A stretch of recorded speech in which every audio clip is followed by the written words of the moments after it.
کیا ہم واقعی سمجھتے ہیں کہ روزہ کیا ہے؟ کیا روزہ صرف صبح سے شام تک بھوکا اور پیاسا رہنے کا نام ہے؟ اگر ایسا ہوتا تو اللہ تعالیٰ اسے اتنی بڑی عبادت کیوں بناتا؟ آگے بڑھنے سے پہلے اگر آپ چاہتے ہیں کہ ایسے ایمان افروز بیانات اب تک مسلسل پہنچتے رہیں تو ہمارے چینل کو ضرور سبسکرائب کریں اور اس ویڈیو کو لائک کریں تاکہ یہ پیغام زیادہ سے زیادہ لوگوں تک پہنچ سکے۔ آج ہم جانیں گے کہ روزے کا اصل مقصد کیا ہے اور کیوں کچھ لوگوں کو روزے سے صرف بھوک ہی ملتی ہے۔ بڑی عبادت کیوں بناتا؟ آج ہم جانیں گے کہ روزے کا اصل مقصد کیا ہے اور کیوں کچھ لوگوں کو روزے سے صرف بھوک ہی ملتی ہے۔ اکثر لوگ سمجھتے ہیں کہ روزہ رکھ لیا بس فرض پورا ہو گیا، دن بھر کام کیا، افطار کیا اور سب ختم۔ لیکن اگر زبان جھوٹ بولتی رہے، آنکھیں گناہ دیکھتی رہیں، دل میں نفرت رہے تو کیا صرف بھوکا رہنا کافی ہے؟ روزہ صرف جسم کا نہیں، دل اور روح کا بھی ہوتا ہے۔ اللہ تعالیٰ نے قرآن میں فرمایا کہ روزہ تم پر فرض کیا گیا تاکہ تم میں تقوی پیدا ہو، یعنی اللہ کا خوف، اللہ کی یاد اور گناہوں سے بچنے کی طاقت۔ روزہ ہمیں سکھاتا ہے کہ جب ہم حلال چیز، کھانا پانی سے رک سکتے ہیں تو حرام سے کیوں نہیں رک سکتے۔ روزہ صبر سکھاتا ہے، بھوک لگتی ہے، پیاس لگتی ہے، غصہ آتا ہے، مگر ہم اپنے آپ کو روکتے ہیں۔ یہی اصل کامیابی ہے۔ اگر کوئی لڑائی کرے تو روزہ دار کو کہنا چاہیے میں روزے سے ہوں۔ یہی نفس پر قابو پانا ہے۔ روزہ ایسی عبادت ہے جسے صرف اللہ جانتا ہے۔ کوئی دیکھ نہیں رہا ہوتا پھر بھی بندہ پانی نہیں پیتا۔ کیوں؟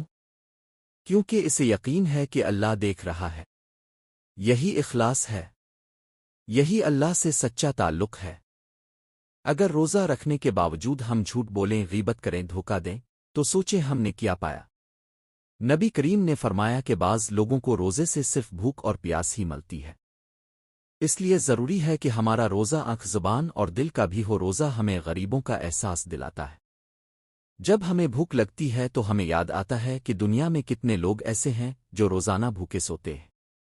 یہی احساس ہمیں صدقہ اور مدد کی طرف لے جاتا ہے۔ ہر افطار سے پہلے خود سے سوال کریں، کیا آج میرا روزہ صرف بھوک تھا؟ میں نے اپنے کردار کو بھی بہتر بنایا؟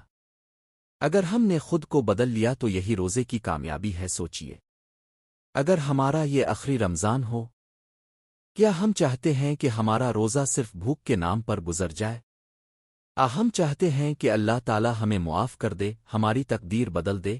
آئیے عہد کریں کہ آج کے بعد ہمارا روزہ صرف بھوک نہیں ہوگا، ہم اپنی زبان، آنکھ اور دل کا بھی روزہ رکھیں گے۔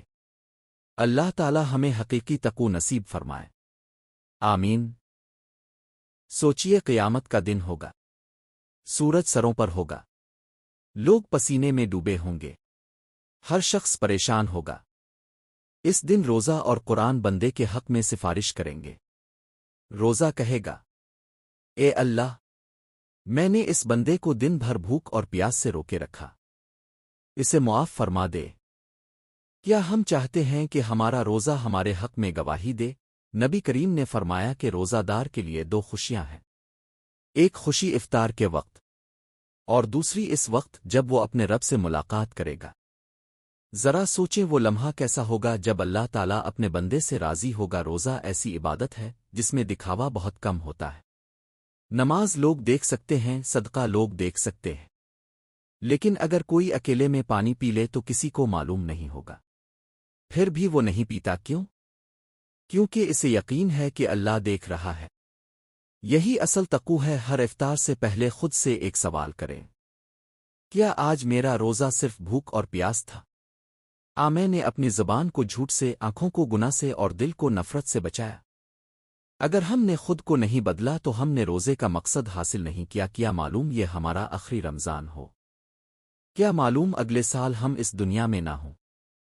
اس لیے آج ہی فیصلہ کریں کہ ہمارا روزہ صرف رسم نہیں ہوگا بلکہ ہماری زندگی بدلنے کا ذریعہ بنے گا۔ اب کی ویڈیو لمبی اور زیادہ اثر انگیز ہو جائے گی۔ اگر آپ چاہیں تو میں پوری اسکرپٹ کو ترتیب دے کر ایک مکمل بہاؤ فلو میں بھی بنا دوں تاکہ ریکارڈنگ میں آسانی ہو۔ کیا ہماری آنکھیں بھی روزے سے ہیں؟ کیا ہم گناہ سے نظریں جھکا لیتے ہیں؟ کیا ہمارا دل حسد اور نفرت سے پاک ہے؟ روزہ ہمیں اندر سے صاف کرنے آیا ہے۔ صرف باہر سے نہیں، روزہ صرف پیٹ کا نہیں، زبان کا بھی ہوتا ہے۔ کتنی بار ہم روزے میں غیبت کر لیتے ہیں، کتنی بار ہم سخت لہجے میں بات کر دیتے ہیں۔ اگر ہم نے سارا دن بھوک برداشت کی لیکن زبان کو قابو میں نہ رکھا تو ہم نے کیا پایا؟ اصل روزہ وہ ہے جس میں انسان اپنی باتوں کو بھی پاک رکھے۔ رمضان ایک تربیتی کیمپ کی طرح ہے۔ یہ ہمیں 30 دن تک سکھاتا ہے کہ کیسے خود پر قابو پانا ہے۔ اگر ہم رمضان کے بعد بھی نماز کے پابند رہیں، جھوٹ سے بچیں اور اچھے اخلاق اپنائیں، تب سمجھیں کہ رمضان کامیاب ہو گیا۔ کبھی سوچا ہے کہ افطار کے وقت جب ہم دعا کرتے ہیں تو آسمان کے دروازے کھل جاتے ہیں؟ اللہ تعالیٰ اپنے بندوں کی دعائیں سنتا ہے، مگر شرط یہ ہے کہ ہمارا دل سچا ہو۔ رمضان ہمیں اللہ کے قریب آنے کا سنہری موقع دیتا ہے۔ ایک دن ایسا بھی آئے گا جب نہ بھوک ہوگی نہ پیاس، بس ہمارے اعمال ہمارے ساتھ ہوں گے۔ اگر ہمارے روزے خالص اللہ کے لیے ہوں گے تو وہ ہمارے لیے روشنی بن جائیں گے، لیکن اگر ہم نے انہیں صرف عادت سمجھ کر رکھا تو ہم خسارے میں رہ جائیں گے۔ ذرا ایک لمحے کے لیے اپنی قبر کا تصور کریں۔ اندھیرا ہوگا، خاموشی ہوگی، نہ کوئی دوست نہ کوئی رشتہ دار، صرف ہمارے اعمال ہمارے ساتھ ہوں گے۔ اگر ہمارے روزے خالص اللہ کے لیے ہوں گے تو وہ اسی اندھیرے میں روشنی بن جائیں گے، لیکن اگر ہم نے انہیں صرف رسم سمجھ کر رکھا تو وہاں کوئی سہارا نہیں ہوگا۔ روزہ دراصل اللہ سے محبت کا اظہار ہے۔ جب بندہ سارا دن صرف اپنے رب کی رضا کے لیے بھوکا رہتا ہے تو اللہ تعالیٰ فرشتوں سے فرماتا ہے، دیکھو میرا بندہ، اس نے میرے لیے اپنی خواہشات چھوڑ دیں۔ کیا ہم چاہتے ہیں کہ ہمارا نام بھی ان خوش نصیبوں میں ہو؟ رمضان وہ مہینہ ہے جس میں تقدیریں بدل سکتی ہیں۔ سچی توبہ انسان کی قسمت بدل دیتی ہے۔ ایک آنسو جو اللہ کے خوف سے نکلے، وہ برسوں کے گناہ دھو سکتا ہے۔ کیا ہم اس موقع کو ضائع کریں گے؟ آج ہم فیصلہ کریں۔ ہم صرف روزہ نہیں رکھیں گے، ہم اپنی عادتیں بدلیں گے، ہم نمازوں کے پابند بنیں گے، ہم اپنے والدین کے ساتھ نرمی کریں گے، اور دل سے دعا کریں گے کہ اللہ ہمیں سچا تقوی عطا فرمائے۔ سوچئے، اگر یہ ہمارا آخری رمضان ہو اور قیامت کے دن اللہ ہم سے پوچھے، میں نے تمہیں موقع دیا تھا، تم نے کیا کیا؟ اس دن ہم کیا جواب دیں گے؟ آئیے آج ہی عہد کریں کہ ہم اپنے روزے کو صرف بھوک نہیں بننے دیں گے، بلکہ اسے اپنی نجات کا ذریعہ بنائیں گے۔ اللہ تعالی ہمیں عمل کی توفیق عطا فرمائے۔ آمین۔